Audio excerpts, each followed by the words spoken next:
Welcome to the 14th episode of A Change of the Chance. My name is Ryan Lowe, and it's my goal to educate as many people as possible by interviewing experts who can teach us how to make a difference. Racism in the world gets worse every incident, and it most certainly does not help that minority groups don't always work together the way they should to combat white supremacy.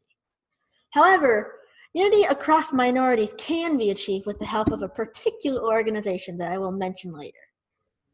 The two minority groups that I will be focusing on are the Asian community and the Black community. The organization Hip Hop for Change, a spectacular group of people devoted to producing authentic hip hop that empowers budding activists, recently held an Afro-Asian Solidarity panel, and it piqued my interest to the point where it was only destiny that I would talk with the two hosts of the panel. I am so honored to introduce my two guests today. These are two people I admire so much from an organization that has taught me so much and helped me find my way the last year and a half. I'm proud to introduce Ms. Stephanie Liem and Mr. Marlon Richardson.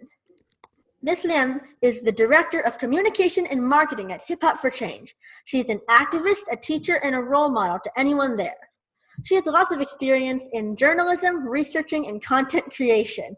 She aspires to be a leader of positive, sustainable change and uses her skills to help empower vulnerable communities. Mr. Richardson is the Director of Education at Hip Hop for Change.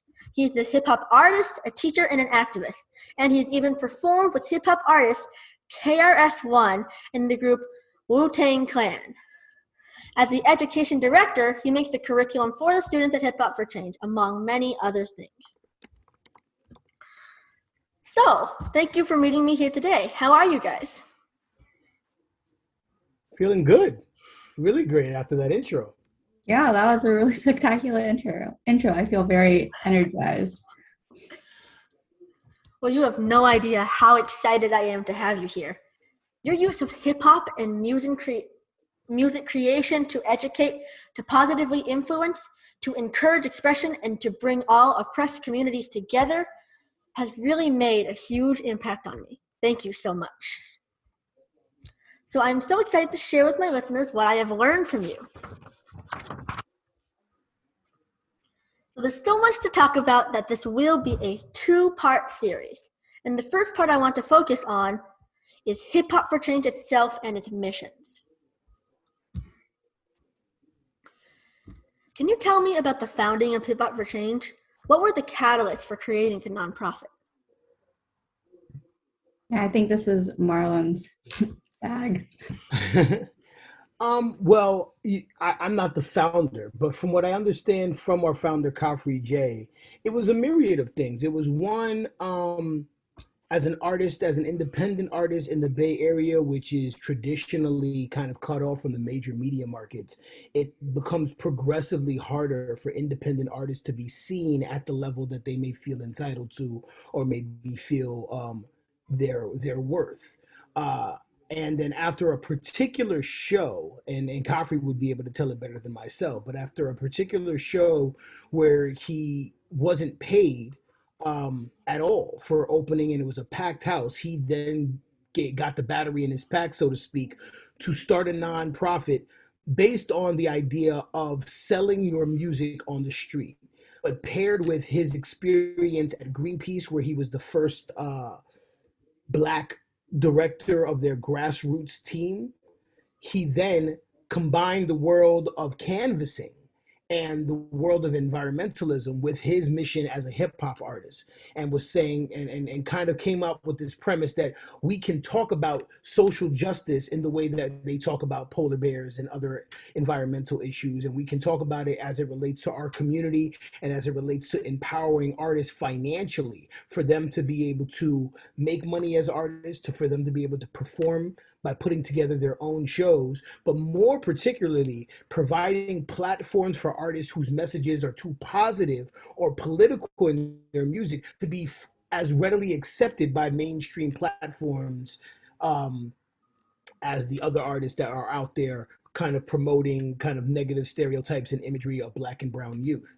So that was kind of the premise that started this entire organization. Over the last 8 years that we've been an organization, we've branched out from not only having that grassroots team that serves as a job initiative for where young people can get training, not only in terms of professional development, but then also in activism, right? Holding space in affluent white neighborhoods and speaking about social justice, the co-optation of hip hop culture, white supremacy, and having these really difficult forward thinking conversations in spaces where you may not imagine these conversations to be taking place. But then you pair that with a whole side of our organization that's dedicated to putting together progressive hip hop events where we're not only throwing a really dope hip hop show, but we're also inviting community leaders, thought leaders, activists, educators to have discussions around environmentalism, to have discussions around women's empowerment and other social issues that are really important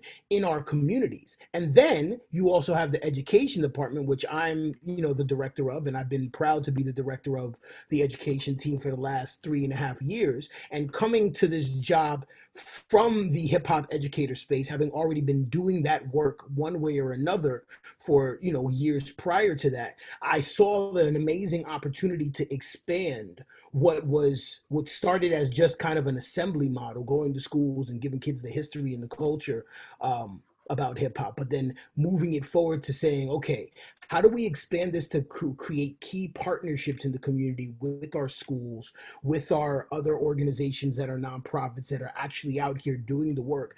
How do we recruit and train local artists to be educators and to teach what they know, teach their talents to the next generation of hip hop creatives, and introduce this brand of creativity to a whole new generation who may not feel like they have adequate access to the true messages of hip hop: peace, love, unity, having fun, all the 4 expressive elements, and the 5th element being knowledge and social justice. So it's been my job over the last 3.5 years to really cultivate those relationships and to kind of expand our entire programmatic look. So what that looks like in real life is not just assemblies, but multi-week programs where we're in the school from 6, 8, 12 weeks at a time. After school programs, summer programs like our Agents of Change program, where we're combining knowledge about the environment and eco-justice and environmental racism, and we're pairing it with hip-hop knowledge and being able to express your thoughts and opinions about these social issues through the medium of hip-hop, and actually paying young people to put together these artistic projects. These are kind of forward-thinking ideas that make Hip Hop for Change such a very unique organization in the nonprofit space, right? Not only in terms of hip hop education, but what we're doing as it relates to the community, what we're doing as it relates to social justice, and then aside from that, in the midst of social justice becoming almost a buzzword over the last maybe a year and a half, on the heels of George Floyd, on the heels of violence towards Asians in the Asian community, we found an amazing opportunity to really solidify our space in having these important conversations as it relates to Afro-Asian solidarity. And this is something that was a conversation that needed to be had, but it also is a history that needed to be told. In the same way that we felt that the origins of hip hop needed to be told to this next generation, it was important for us to provide a platform and a space where we can detail and chronicle the history of African American communities in this country and Asian communities in this country working together from very early on in our country's history up until present day, to make sure that both of our communities were not only surviving and existing, but thriving. Right. And I think that that's what we're starting to see as the response to the Asian violence that we've been seeing of recent, as the response to the tension that has been built between Asian and African American communities. We're like, let's calm that down and let's really kind of get back into our roots and our history. Let's really step into and be empowered by the history of our culture. So these are some of the things that we've been doing, some of the things that we're going to continue to do that makes our organization so special. Well, all of this hard work has really paid off. Hip Hop for Change has given the world so many unique opportunities. So, what are some of your programs and how do you reach out to youth in the community? Like you did talk about the Agents of Change. So, can we hear a little bit more about that? Yes, certainly. So we have just completed our third year of doing this kind of program. We were blessed to have partnered with the East Bay Regional Parks District and our good friend over there, Constance Taylor, who is a naturalist.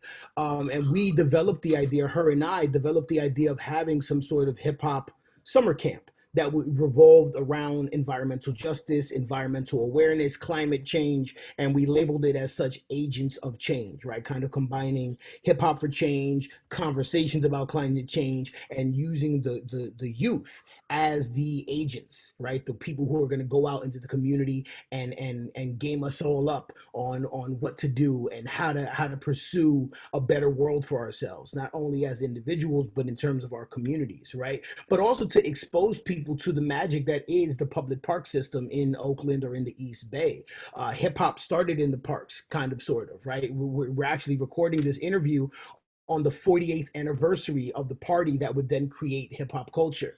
So that's an amazing thing in and of itself, right? This was a party that started in a community center, and these kind of parties became so popular and so big within the communities that they actually had to move out into the public parks.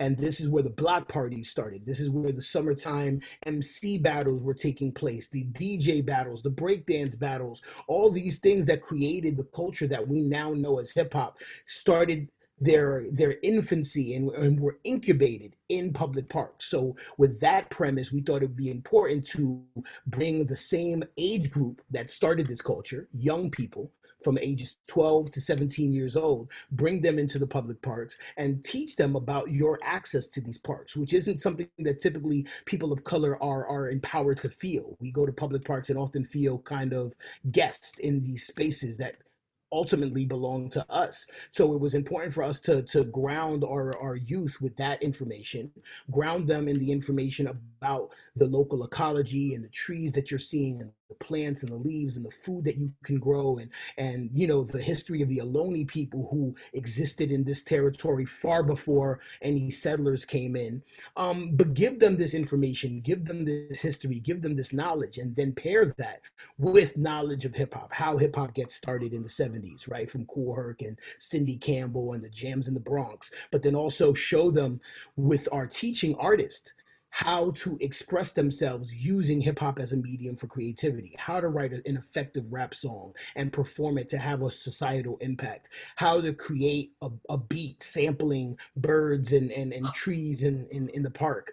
How to create interpretive dances based on what you want to express about social justice or climate change, how to DJ or even do graffiti pieces and elaborate beautiful murals that speak to the issue of climate change. So these are just some of the ways that we've been doing it. What started as kind of a week-long program for just like 10 kids has now evolved into a program where we're looking to run it year-round, and have upwards to 40 students, not only in Oakland, but in San Francisco as well. So I just want to shout out East Bay Regional Parks District for their continued partnership. Definitely want to shout out the people at Candlestick Park and the Conservancy, the Coastal Conservancy there for their partnership of recent, where we just did our program in San Francisco for the very first time, and all the other partners that we're looking to get in the years moving forward. Well, first of all, let's applaud all of your partners. Yes, absolutely. And well, this program is something that I would really want to join when I turn 13. So hopefully you'll see me there soon. Yes, that'd be great. I think I heard this mentioned earlier. The media has long stereotyped hip hop and who is a hip hop artist. How does Hip Hop for Change combat that, and what do you hope the media will eventually realize? What I like to often say is that what we're doing at Hip Hop for Change is we're creating a community-based counter narrative, right?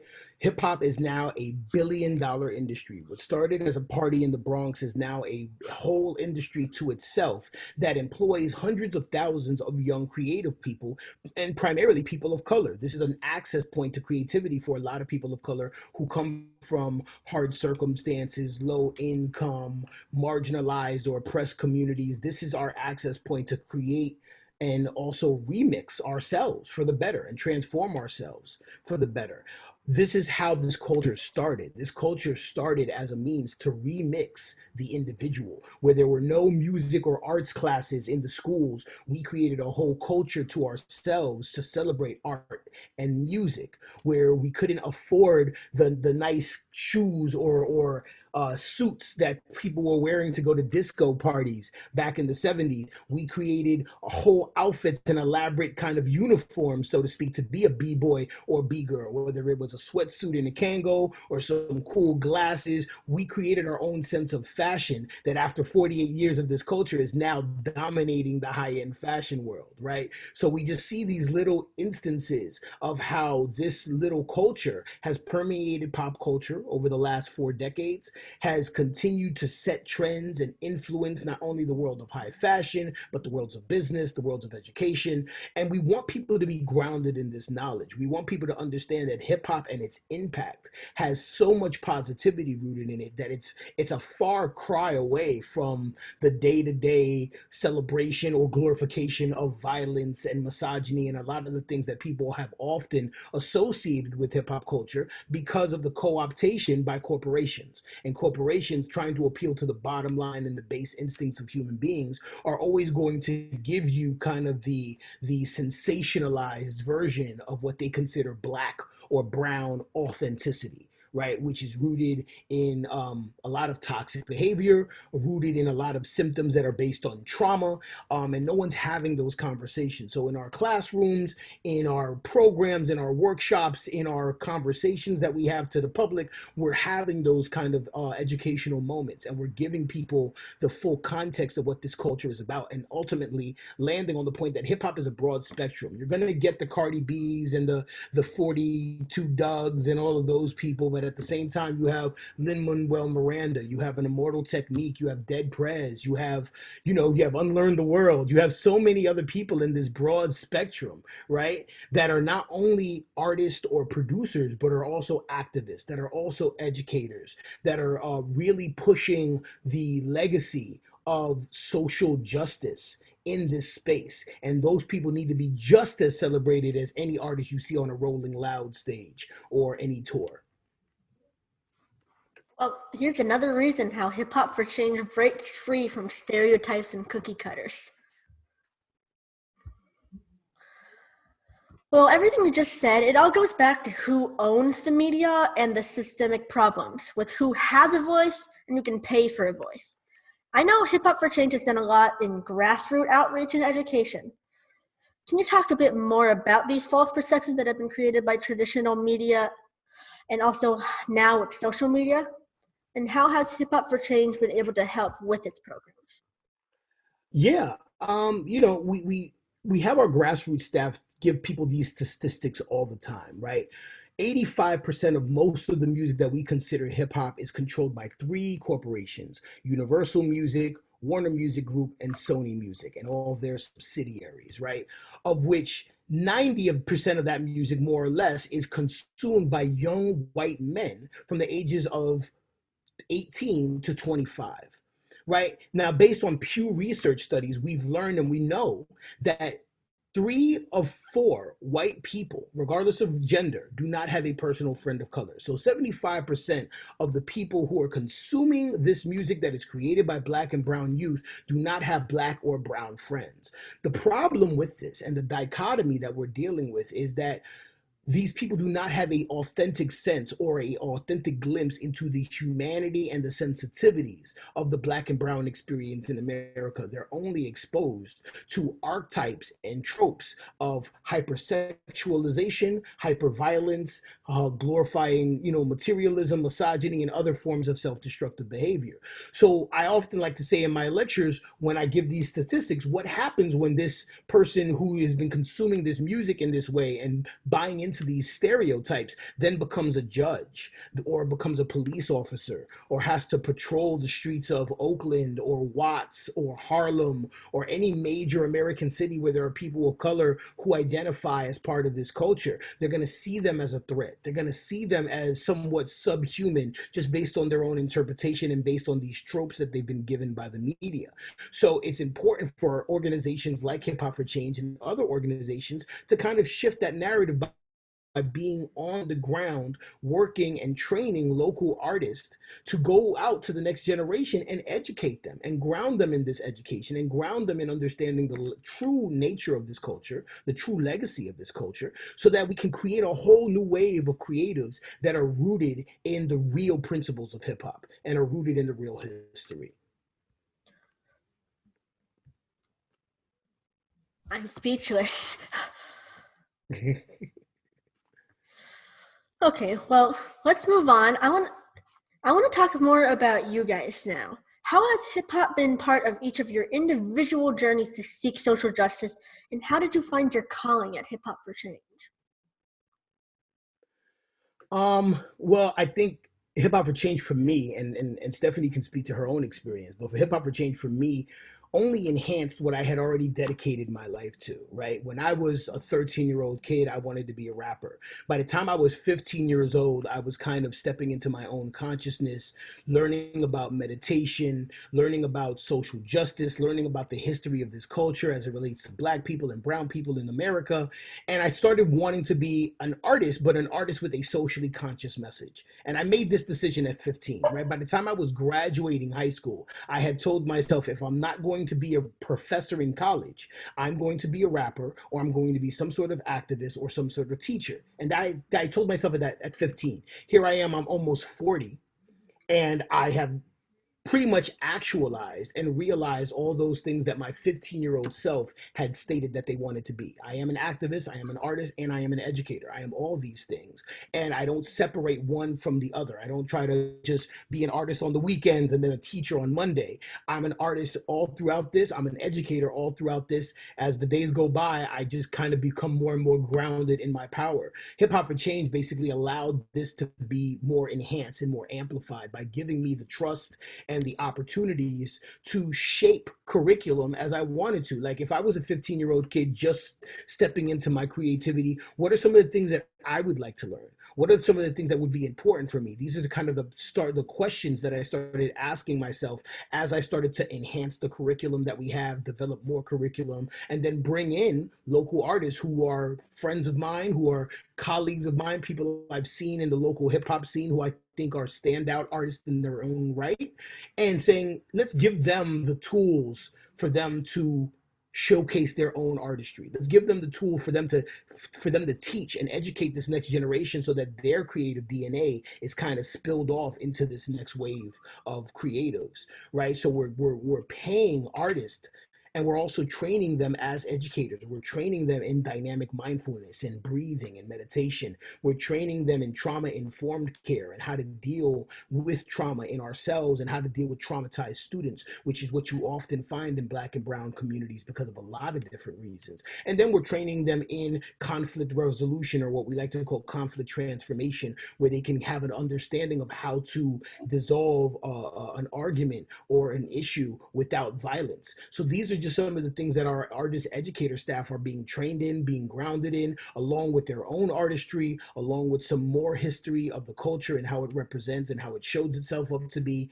So it just becomes this really great family and this great team of people. And then that paired with the communications department that Stephanie is the head of, or the events department, we do amazing work, right? It's a team effort. It's not just me. It's not just Stephanie. It's not just anybody in our office. It's a team effort that puts together some of the most amazing events and programs that I've ever been part of.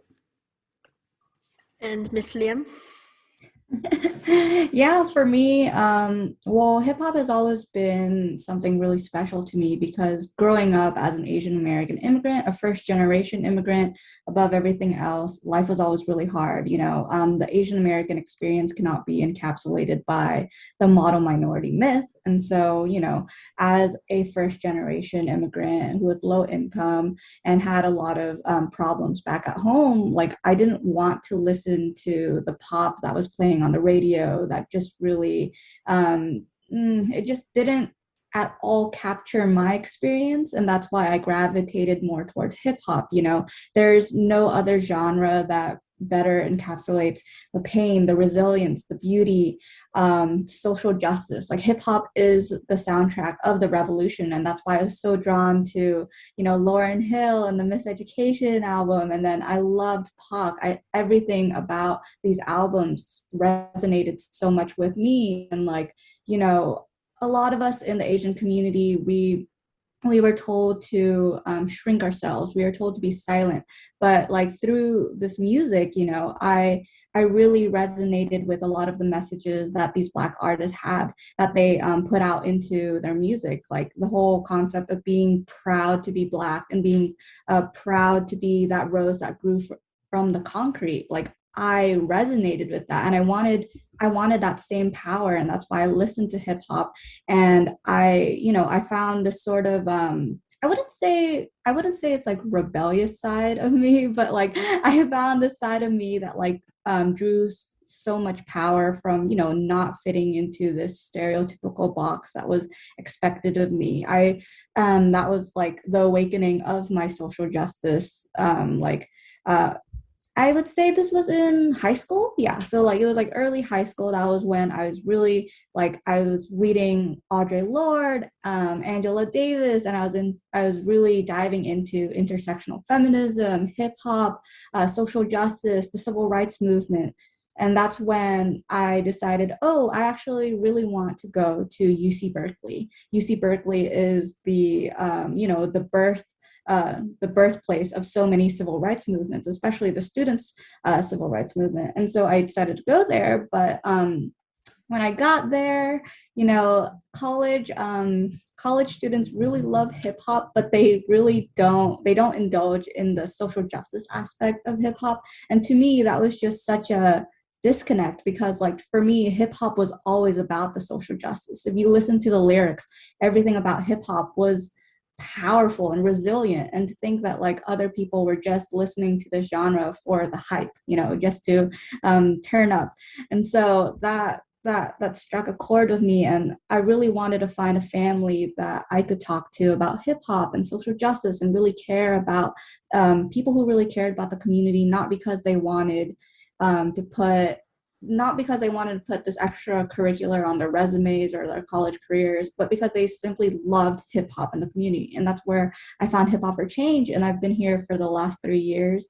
And it's really just been a family for me more than anything else. Like, I think that hip hop really brings people of different communities together through this unity, through this love for hip hop. And that's why it's so beautiful. It's definitely the pathway for not just Afro-Asian solidarity, but cross-community, cross-racial solidarity. This is the plethora of it. This is hip-hop.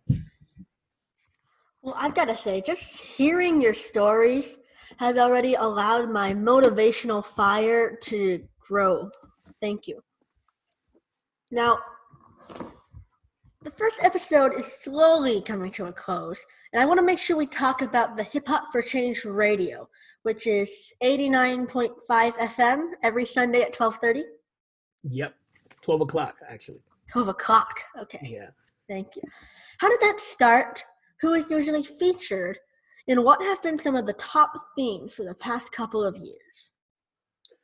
Well, as one of the co-hosts, along with our executive director, Kafri J, I think that we started the radio show about 5 years ago. And I think it speaks to kind of our original intent as an organization is to provide alternative platforms for artists whose messages are too positive or political, right? As an independent artist myself, without a $1 million or $100,000 budget, it's hard for me, near impossible for me, with a song about positivity or a song about anything, to get on mainstream radio. A lot of radio stations are owned by the same corporation. They have program directors who are in reality paid to play the same 50 songs over and over every day for your entire life until they run out of money or they move on to the next song that does the same thing. We wanted to provide an alternative to that. We wanted to showcase local artists on an FM radio station who wouldn't get that kind of play on these major radio stations,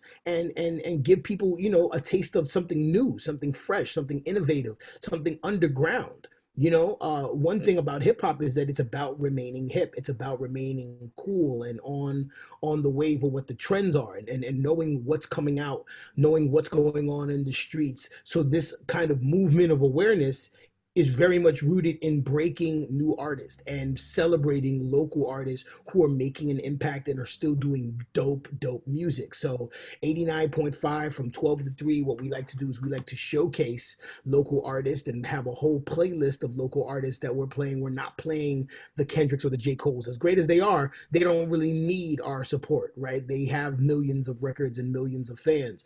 We don't. So what we do is we play the local artists like Namani Jade, who's not only a really dope MC, but also one of our educators who helped develop our women's empowerment curriculum. Lil MC as well. We play people like myself, we play artists like not Some of Man. These are just some of the artists that I'm naming off the top of my head who are not only artists themselves but also part of our educator staff. But aside from that, local San Francisco artists like Professor Gable, or Oakland artists like Zion I. These are independent artists that are still out here grinding. Even if they're not doing education work, they're still grinding in the name of hip hop. They're still putting together great and amazing projects, and they need platforms like a radio station, or even just 3 hours out of the week for that to be celebrated. I mean, I come from an era of hip hop where hip hop was not, we didn't have whole radio stations that claimed to be the home of hip hop and R&B, right? Like that came after maybe I was started in high school, but like when I was your age or even younger, hip hop was relegated to maybe 4 hours on a weekend for you to listen to all of your favorite artists. And now we've gotten to a place where we almost take for granted that hip hop wasn't really allowed on radio stations, right? So in the same way that now that hip hop is the mainstream and they're playing artists with certain messages and are only playing those artists, we need an alternative to that. And even if it's for 3 hours a week, you're still getting an alternative of dope quality hip hop music from local artists that you need to know and you need to celebrate. Well, to all my listeners, this Sunday at noon, please join me on 89.5 FM. So I have one more question, and I want to hear from both of you how the organization has evolved since its founding. Yeah, leaps and bounds. So yeah. Stephanie, go ahead and speak to your experience. I mean, so when we say that Hip Hop for Change started as a very local grassroots nonprofit, it was a very, very local grassroots nonprofit. And so this came, like, Hip Hop for Change was an idea executed by our executive director. And I love the man, but, he can't do everything on his own. So over the last few years, or it's been 8 years, he's been gathering his troops, gathering people who are like very, very good at comms. So then I was hired, gathering people like Marlon, who's very, very amazing at hip hop education, gathering all of these other people to be part of his team so that he didn't have to do everything by himself. And in the beginning, it was probably very rough, I imagine. I wasn't there for it, but it's evolved into this beautiful, more organized organization that actually has different departments instead of one big team that would just be Coffree. Like we each have all of our duties, and our goal, each and every one of our departments, is to elevate hip hop, is to elevate our movement so that we can eventually be like a nonprofit like Sierra Club or Act to Change, one of those bigger nonprofits that the world knows about. And we're all here to really play our role in elevating hip hop for change. So that's that. Well, I'd say you're doing a pretty great job at that so far. Thank you. Thank you very much. Marlon, do you have anything to say about the evolution of hip hop for change? Yeah, I mean, the only thing I would add to that is just, our growth as an organization is very much at par and parallel to the growth of the culture, right? The culture starts literally from a party for young people, and now is a humongous industry where for us, it started with one person who was begrudged almost by the current music industry. And that fire created an organization that over the last 8 years has employed hundreds of people one way or another, has raised funds in the millions for local artists and local arts education. That to me is nothing short of a miracle. That to me is nothing short of a testimony of what hip hop can do for our world. So, I'm just proud to see it have grown and to see where it's going to go. Well, look how far you've come. Look at how many people you've helped. Look at how many issues you've tackled. Thank you so much. So that's it for episode 14 of A Change is a Chance. In part 2, we will talk about some of the ways Hip Hop for Change has expanded its initiatives and grassroots programs. We will also talk about recent events and how Hip Hop for Change has fostered cross-community understanding. I am talking to Ms. Stephanie Liem and Mr. Marlon Richardson of Hip Hop for Change. Please stay tuned for part 2 of this 2-part series. Bye!